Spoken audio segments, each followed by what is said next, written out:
from an undisclosed location, from a secret hunting spot known only to him, and the guy who told him about it, and possibly the guy who told him. It's the show all about hunting in New Zealand and around the globe. This is The Hunting Show. Now here's your host, Stephen Spargo. Again, welcome to week 3 of the New Zealand Hunting Show, or the Global Hunting Show. We've definitely had some feedback from Australia and the USA, so thank you guys for listening in, and it does feel kind of nice to be truly global in our audience. I am still getting plenty of feedback on the 1080 issue, and I'm going to give our listeners one piece of advice. One piece that's going to hopefully stick. I don't want any more emails that start with "Tell John Key." Straight up and down. I don't know John Key that well. In fact, I've only met him once, and he won't remember me. I don't have his cell phone number, nor do I have his personal email address. So starting your email with "Ask John Key," "Tell John Key," please let John Key know, doesn't help. I turn off, I delete your email at that point. Very sorry. I don't mind bad grammar. I don't mind bad spelling. Gee, I'm one of the worst spellers there is, but that is really turning me off, and I've had a number of you do that. John Key wasn't interviewed. He hasn't had an opportunity to reply. Very unlikely to want to be interviewed on the subject of 1080. I suspect he doesn't know much about that, although, again, because I don't know him, I haven't been able to text him and find out. And it's also great to get feedback on the dog collar issue. Most people saying thank you very much. I've cleared up some of the questions that they had. Other people saying that I should have asked this question, and this question. I haven't yet had a question put to me from a listener that wasn't covered in the interview. I may have asked it in a different way, but I do suspect that we covered it off. And Radio Spectrum Management, to their credit, and as a government department, were more than willing to come on the show and put their case across and help you guys out. Remember, if you didn't hear that show, go back, have a look in archive. You can do that on iTunes. You can also do that through Blog Talk Radio, even on Facebook. If you've found us through our Facebook page, further down you'll see the show there on dog collars, or GPS tracking dog collars, and what we covered off there with Radio Spectrum Management. At some point in the future, I do want to do a show on camo versus blaze, versus other ways of defending yourself or protecting yourself against getting shot by a friend or a stranger in the bush, particularly during the roar. I'd like some of your feedback first. I'd like your opinions on whether you like blaze, who's wearing it, what's going wrong, and I don't want things saying they should have identified their target. I think that's no shit, guys. Of course they should have identified their target, but I'd like some of your feedback. I've had people say to me casually that the reason they wear camo is if they can't be seen, they're not going to get shot. Don't think I agree with that. Other people saying the problem with blaze is the deer can see it. There's all sorts of things. There's blue blaze as well. Plenty of that now on the market. So what I'm looking for is your feedback and emails, info@thehuntingshow.co.nz, or just as easy to send me a message on Facebook about what you think, what your protection mechanisms are, what you think is going wrong with these guys, and questions that I can put to someone like the New Zealand Mountain Safety Council or the New Zealand Deerstalkers Association. I haven't arranged an interview yet, but just seeking some feedback from you. Also, let me know how the roar is going around this area, or where I'm stationed in the central North Island. The deer are definitely roaring already, and there's plenty of good animals coming out. Are you finding that in your area? Am I only talking to guys that are going onto private land? Most of them, I think, are coming out of dockland, but they seem to be getting some good animals. Are you finding the same results? So please, again, that email address, info@thehuntingshow.co.nz, or give me a message on Facebook. Let me know how the roar is going for you, or if you haven't been out yet, what your plans are for the roar, and we might even get in touch with you about that. Today's interview is with world-renowned butcher Jake from M21 Meats. Jake, how's it going? Yeah, good, Stephen. Excellent, mate. Now, I've brought a couple of animals into you. Yeah, hey, you reckon they're pretty decent? They're decent, mate. They're good animals, yeah.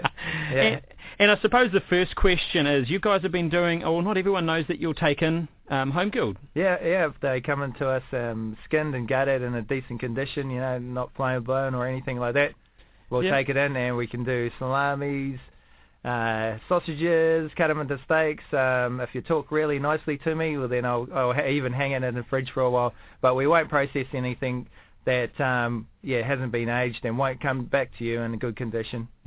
Now, first of all, and you've segued really nicely into my first question. If I was bringing an animal into you, what do you want it? How do you want it to look? So it has to be nicely skinned. You know, we do know that sometimes you're skinning them out in the bush.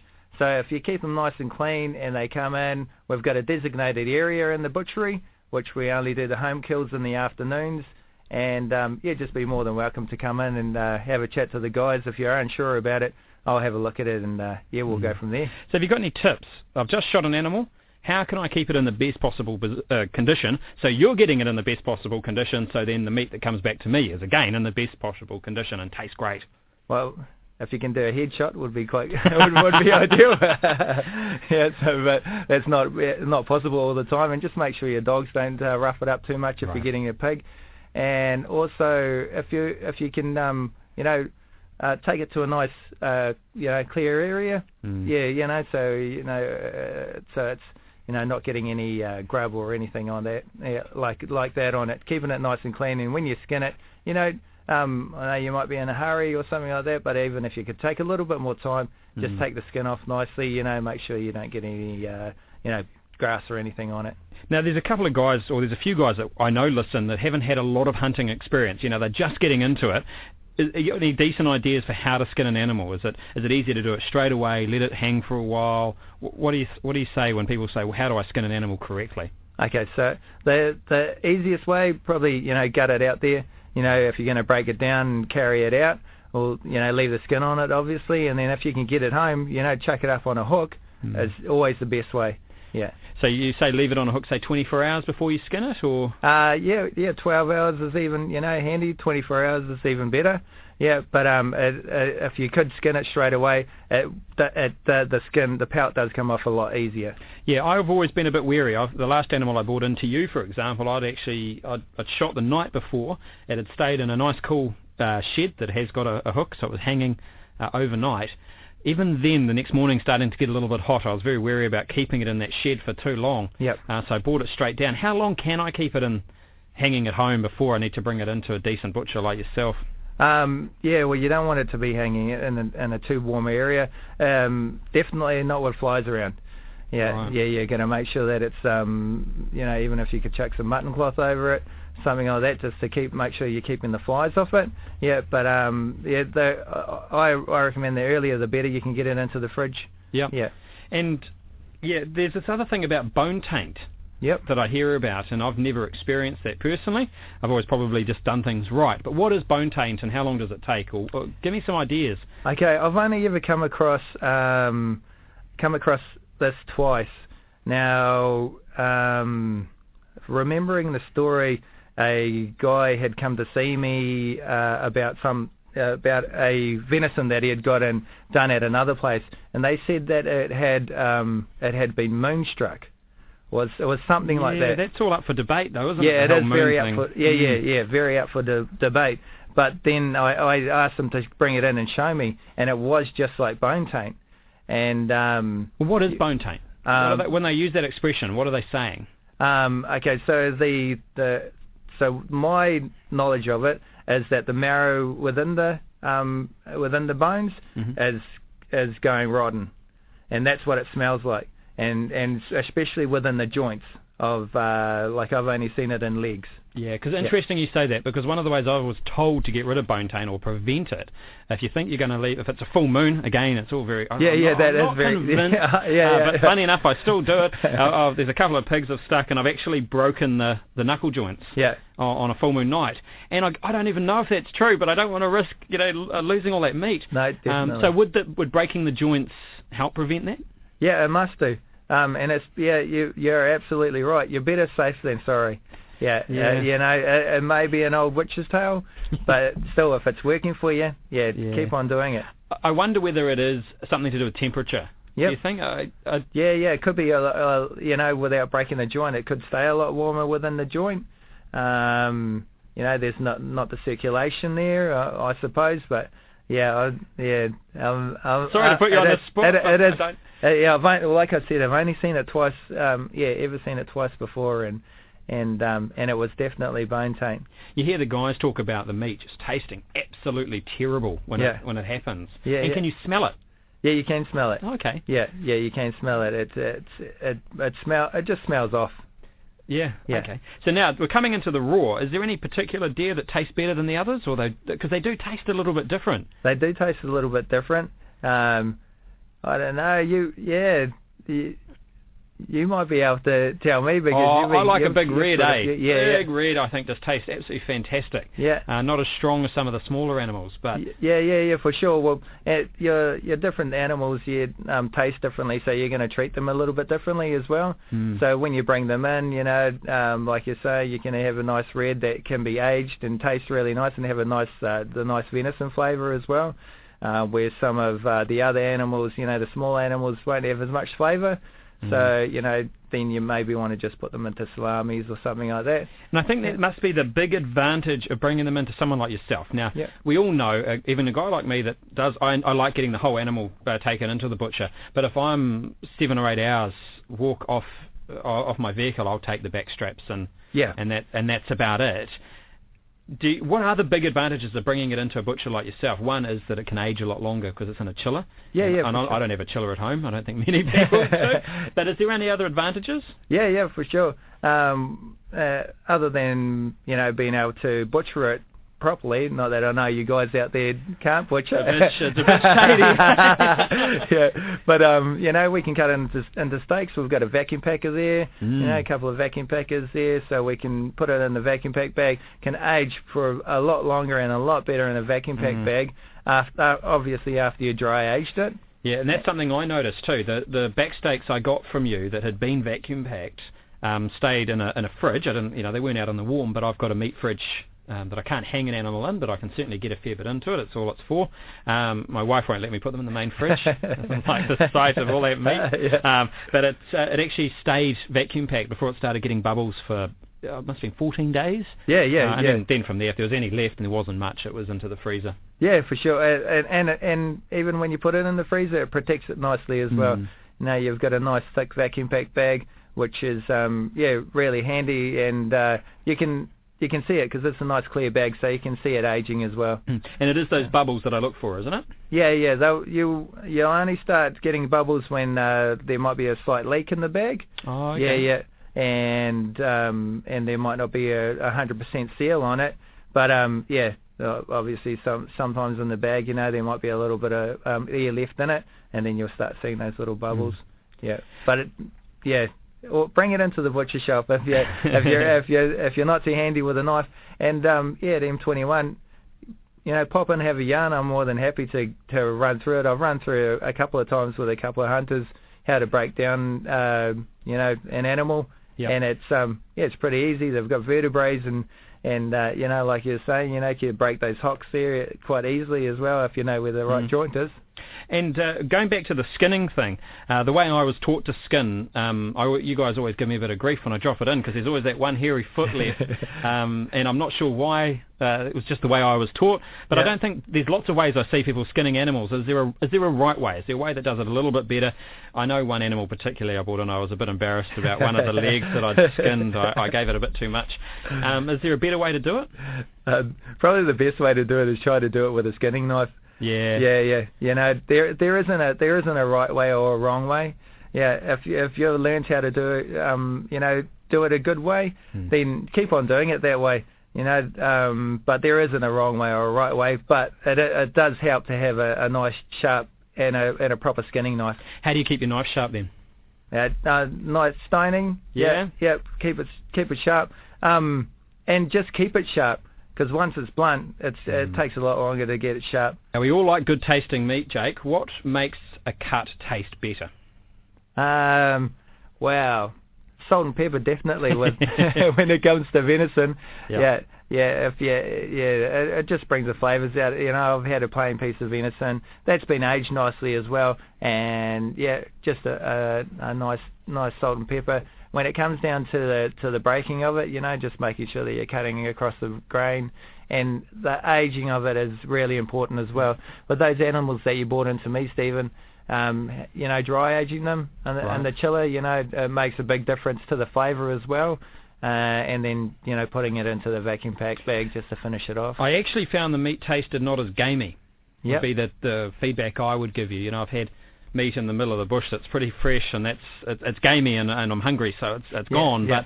But that meat almost tasted like farmed venison. It wasn't quite as light as that. Yeah. But was that because of the aging? Yeah, that would have been because of the aging. Yeah, and obviously it was red, so I don't think red's as strong as some of the other animals, is it? No. And what about if someone's going to bring a pig in? Same thing, skin it down or burn the skin off? What do you expect there? Yeah, a lot of guys are really handy with a blowtorch, so just singeing it's quite good. We have them come in scalded as well. With real wild boar, skinning them, has been the best way to go. A lot of guys are just going, skinning it. Yeah. And bringing the meat into us, and a lot of them are just getting it made into sausages as well. Oh, really? Yeah. Okay, so I've bought an animal in. We'll go back to the venison. What do I get? So I've bought in a nice big red, and you've had a bit of a chat to me. What do you suggest? Okay, if you haven't hacked the back steaks out of it, then we're just going to go from the top to the bottom. So it's hanging on the hook. So you got your legs. So if it's a nice steer, we can Denver legs. Yeah, take all the primals out. A lot of hunters just like them vacuum packed into the whole primals, so they can slice their steaks themselves. And then we go down to the back steaks. Yeah, we'll take those out as well. Vacuum pack them. Usually just cut them in half. Vacuum pack them. The shoulders, I recommend just getting them all done into sausages or salamis. If you want some mince, well then, yeah, you'll get that as well. Venison mince has become really popular too. It's been on a couple of TV shows, I've heard, as a sort of a superfood. Are you finding people are getting into the old venison mince? Oh, it's huge at the moment. Yeah, definitely. And a lot of chefs are using them in their restaurants, and a lot of the higher end restaurants are using them as well, using venison mince. Now, this is a question I had. One of the times I bought you, and I bought an animal into you, I was looking a bit messy. I'd gutted it out. Bought you it in relatively fresh, skinned it, but I probably didn't look very nice, and I didn't want to come through the front of the shop looking like that. I thought I might put a few people off their dinner. Good idea. Yeah. And I think you remember that. I got a bit messy. Is that what you expect? People come to the back door, or? Yep, yeah, for sure. Just come to the back of the shop, knock on the back door, and then we'll sort you out from there. So we're at M21, like Stephen was saying, we run a retail store as well. So I've got a dual operating license, so it's all legally done.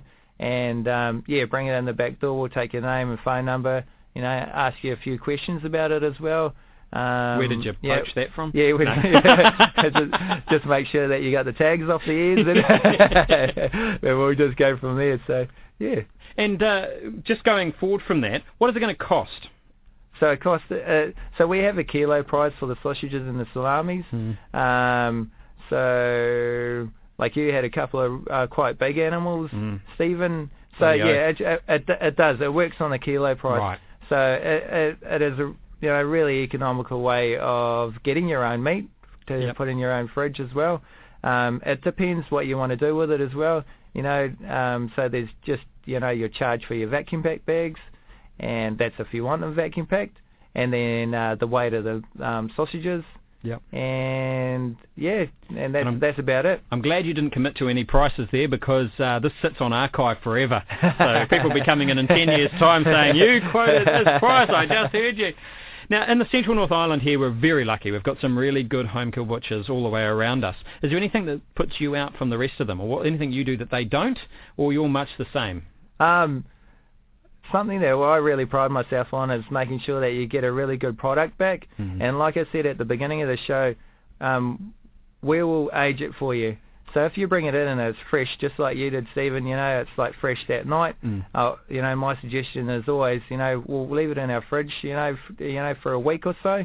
I'll keep an eye on the meat, and then we can break it down from there. If I don't have the room, well then we'll just break it down and put it into vacuum pack bags and then age it that way. And we really strive to give you back 100% of what you bought in, and and a good eating experience at the end of it as well, because we want it to be aged. We want you to get back your sausages.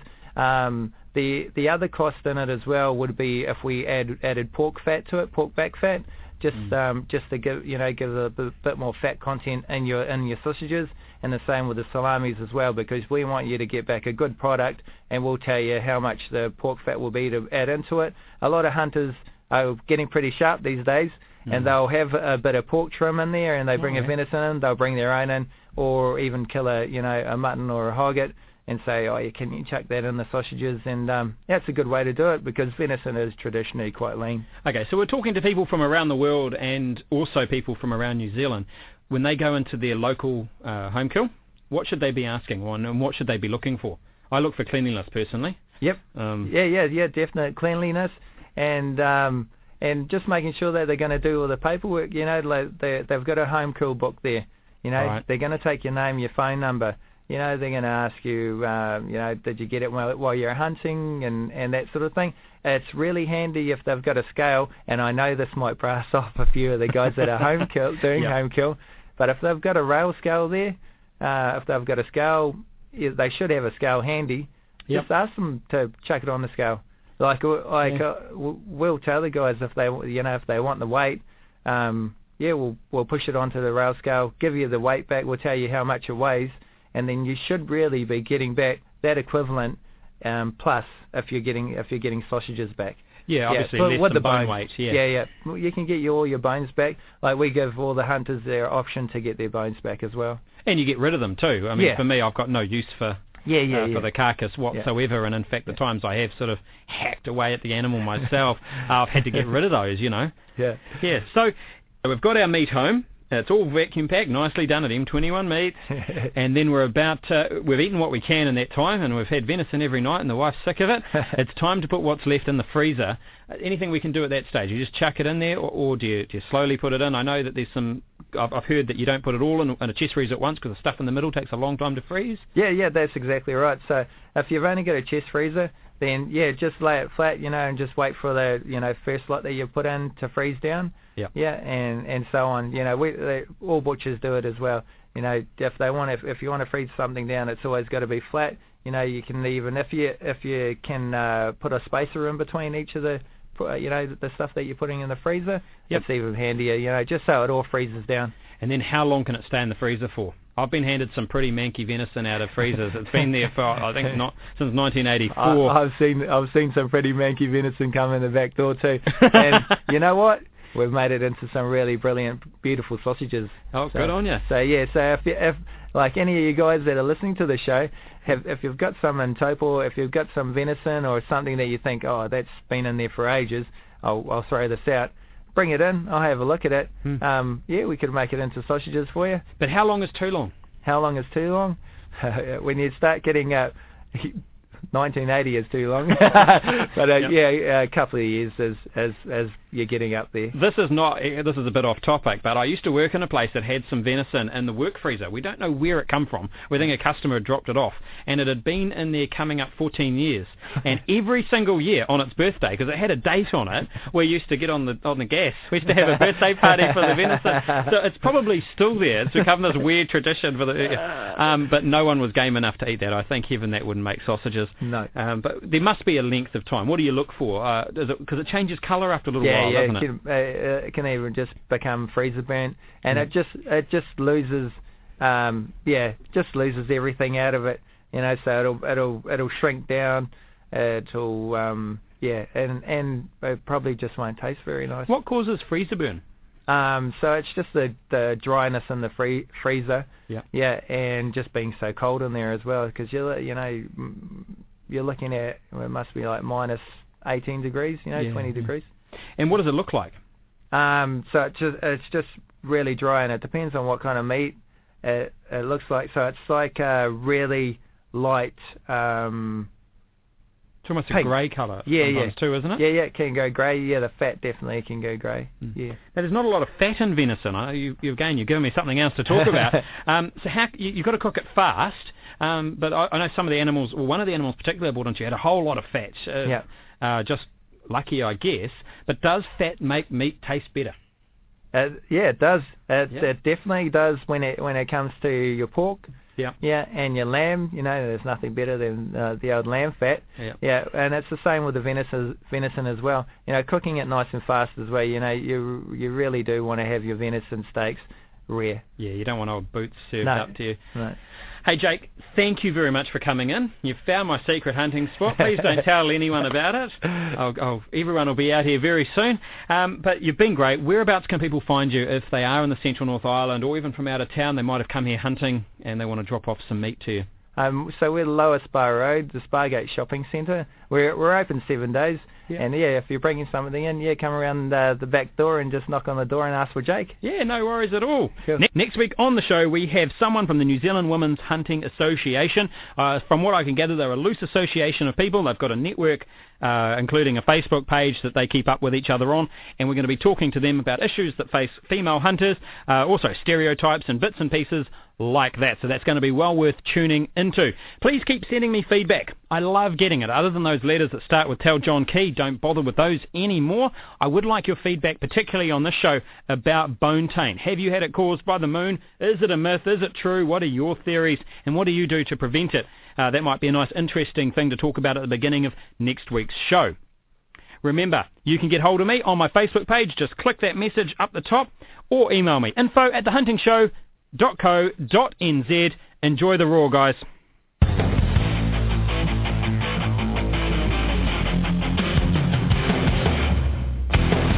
Broadcasting from an undisclosed location, from a secret hunting spot known only to him, and the guy who told him about it, and possibly the guy who told him. It's a show all about hunting in New Zealand and around the globe.